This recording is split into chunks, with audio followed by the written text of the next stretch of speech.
Hi everyone, I'm Shaylin here with Reedsy.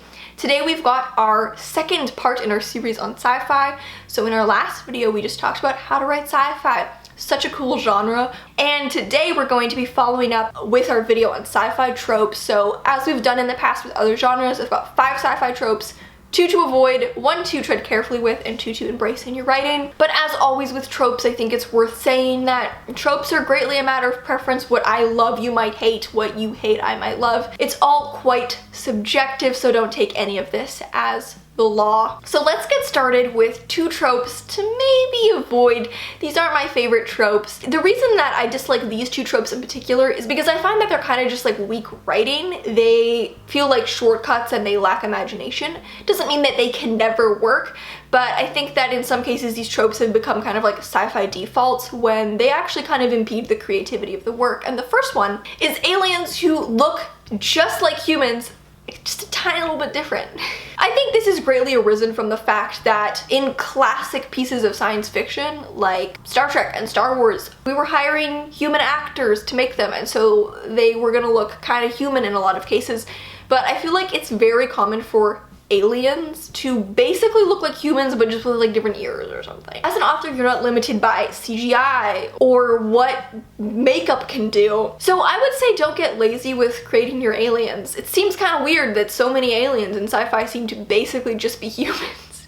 Kind of weird, they are on an entirely different planet, so don't be afraid to think outside of the box. Another sci-fi trope I'm not a fan of is homogeneous alien species. So if you think about Earth, I think we can all agree that humanity is very culturally diverse. There's a lot going on here, and that's great. But for some reason in science fiction, alien planets seem to be completely homogeneous. They just have one culture. Everyone on the entire alien planet practices the exact same culture. They all dress the same. They all basically look the same. And every time I ask, why isn't their planet as rich and diverse as Earth is? Certainly there are cases where that's like what you're going for, like you want to explore a very homogeneous alien species, which is great. But again, I think it's become kind of a sci-fi default where people are, you know, like, oh, I'm creating a planet. They'll all be basically the same. To me, it feels like a bit of a shortcut, a bit like lazy writing, because it just doesn't ring true. I don't see why an alien planet wouldn't be as diverse as our own. So one to be careful with is time travel. Now, I love time travel. Time travel is super fun, but there are good ways to use time travel and there are less good ways to use time travel. So I'm not saying don't use time travel. Go for it. Write your time travel book, but I do think there are good and bad ways to use time travel in writing. We're proposing that we go backwards in time, find humpback whales, then bring them forward in time, drop them off, and hope to hell they tell this probe what to go do with this cell. That's the general idea. Well, that's crazy. Good time travel is woven into the fabric of the story, and its implications, consequences, and logistics are actually explored. Bad time travel is when time travel comes in and saves the day without any logistic explorations. If you want to have time travel, we kind of need to have a system of rules in place to understand what it means to go back in time. If I go back in time and I step on a bug, will I accidentally wipe out humanity? Or is the past a fixed thing that can't be altered with any of my meddling? These are the kind of things that really do need to be explored if you're integrating time travel. It can be very easy for time travel to go kind of astray and buckle under the weight of its own implications because it handles what is by nature a pretty complicated topic very simply. Okay, so let's talk about some sci-fi tropes to embrace. So this is going to circle back to my point earlier about aliens basically just being humans. One trope that I actually love is really unique alien takes. And what I mean by this is when an alien species has a way of doing something that is completely unlike anything that we have on Earth. A great example of this is the aliens from the movie Arrival. That movie is very much about language. The main character is a linguist and she's trying to learn how to communicate with these aliens. Their language system is completely different from anything that we have. It has just an entirely different base of rules. It functions in a very unique way. And you know what? It makes sense because they're aliens, so why would their language evolve the same way as our own? I'm human. What are you?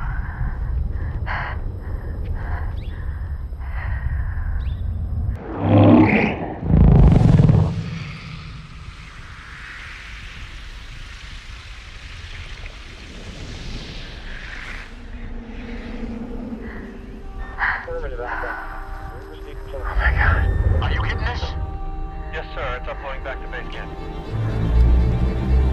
Louise, that's incredible.